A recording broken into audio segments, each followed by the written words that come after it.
نسبت اللہ سے تعلق اور نسبت اس دنیا میں پیدا کرنا فرض عین ہے. یہ نہیں ہے کہ کسی نے کر لیا کچھ لوگ خانقاہ میں جمع ہو گئے بس اب سب کی طرف سے ہو گیا. یہ فرض کفایہ نہیں ہے, یہ جنازے کی نماز نہیں ہے, یہ فجر کی نماز ہے اور عشاء کی نماز ہے. میرے دوستو, یہ سب چیزیں فرض عین کے درجے میں ہیں.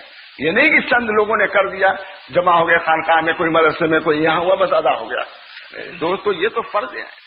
ہر لڑکے پر فرض عین ہے کہ باپ کی خدمت کرے. 10 لڑکے کسی کو ہوں, کوئی کہہ سکتا ہے کہ ایک لڑکا ادا کر دے 9 فارغ ہے؟ نہیں کر سکتا. کہتا ہر لڑکے پر فرض عین ہے کہ اپنے باپ کی خدمت کرے. اسی طرح ہر خلق خدا پر فرض ہے کہ وہ اللہ کی نسبت پیدا کرے. کوئی اس سے مستثنا نہیں ہو سکتا, نبی اور ولی جسے مستثنا نہیں, اسی طریقے سے کوئی عامی آدمی بھی مستثنا نہیں جو اللہ سے تعلق نہ پیدا کرے. دوستو, اللہ سے تعلق احکام خداوندی پر عمل کرنے کی سے ہوگا. جب ان کی اطاعت ہوگی, جب ان کی فرما برداری ہوگی, عقائد میں بھی, اعمال میں بھی, اخلاق میں بھی, تینوں چیزوں میں جب ہم اس کی تعمیل کریں گے تو اللہ تعالیٰ اپنی نسبت سے ہم کو مرصع فرما دیں گے, اپنی نسبت سے ہم کو آراستہ فرما دیں گے. جو ہمارے عقائد ہی تک ٹھیک نہیں. دوستو, بنیادی ہماری ڈھیلی ہے, ڈھیلی کا فاسد ہے, ہماری بنیادی فاسد ہے. آگے والی کیا چیز ہو سکتی ہے؟ ایک مصری عالم لکھتا ہے اس زمانے کے صوفی ایسے ہیں کہ ایسا صوفی ہو جاتا ہے وہ ان کا نف فاسقن, فاسق ہو تب بھی صوفی, کافر ہو تب بھی نہیں. عقائد اہل سنت والجماعت کے رکھنے ہوں گے. تصوف کا مطلب یہ نہیں ہے, صوفی کا مطلب یہ نہیں ہے کہ عقائد میں آزاد, اس کو بھی اہل سنت والجماعت کے عقائد رکھنا ہوگا. احکام شرعیہ کی پابندی کرنی ہوگی اور اپنے اخلاق کو درست کرنا ہوگا. باطنی اخلاق جو ہیں, اخلاص ہے, تواضع ہے, انکسار ہے, توکل ہے, قناعت ہے, زہد ہے, یہ چیزیں اپنے اندر پیدا کرنے ہوں گی. دوستو, یہ تمام حدیثوں میں ان چیزوں کا تذکرہ ہے. یہ نہیں کہ کوئی نئی چیز بزرگوں نے کہہ دیا, قرآن بتلاتا ہے, حدیثیں بتلا رہی ہیں, حدیثوں میں اس کے تذکرے موجود ہیں.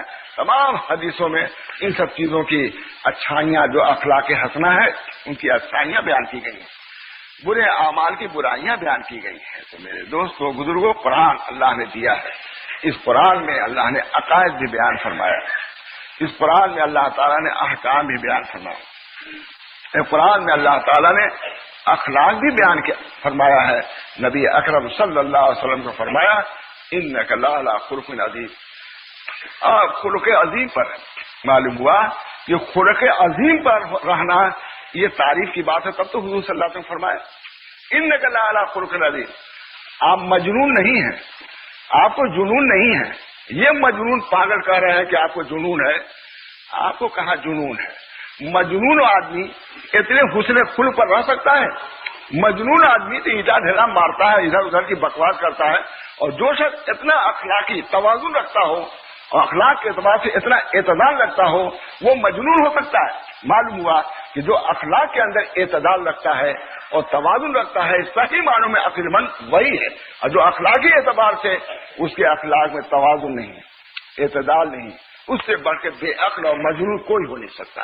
معلوم ہوا کہ اخلاق کی درستگی یہ دلیل ہے عقل کے ہونے کی. اور حضور اقدس صلی اللہ علیہ وسلم پر جو انہوں نے کہا کہ جنون کی تہمت رکھا, تو اللہ تعالی نے فرمایا کہ جو مجنون ہوگا اور جو جنون والا ہوگا وہ اتنے اخلاق عظیمہ پر رہ ہی نہیں سکتا.